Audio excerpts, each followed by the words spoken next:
Hello, my name is Willie Jones, and today I'll be reviewing The Age of Adaline. The Age of Adaline is about a woman who never ages and who has to face internal conflicts when a new love enters her life. Now, to clarify, I didn't think I would like this film going into it. It's not really my genre, romantic dramas. I'm more of a romantic comedy kind of guy. I'm a sucker for those. But this film really sparked my interest, and I ended up loving it. Mostly because of the acting, and also because I was impressed with the directing. The way the plot reveals itself is through flashbacks, and the flashbacks don't all come at you at once, you know.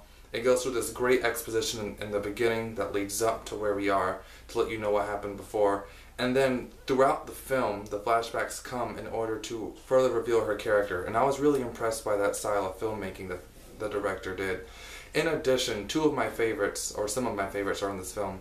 Harrison Ford and Ellen Burstyn, who provide the scene-stealing emotional weight of the movie. No offense to Blake Lively, who does a fantastic job, but Ellen Burstyn, with just a look of the eyes at the end, you know, got me choked up. I love Ellen Burstyn, by the way. And Harrison Ford, you know, it's weird seeing him out of his normal tough guy roles, like in Star Wars or Indiana Jones, but he really does a fantastic job. It's his best performance since 42, in my opinion.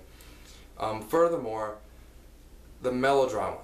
Now, usually in a romantic film, the melodrama, especially nowadays, is sometimes overwhelming. It was thrown at you with all this big emotional music and, you know, the cheesy one-liners, but this film places its melodrama perfectly amongst its pacing.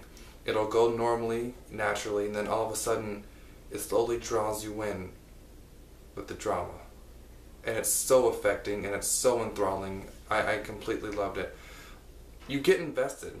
And it's not because you can necessarily relate to Adaline, but it's because you can find your own self within her. What I mean by that is, she has a fear of falling in love because she has a fear of loss. It's something we can all relate to, and it's something that we can be interested in. You know, we want to watch, how does she get over this?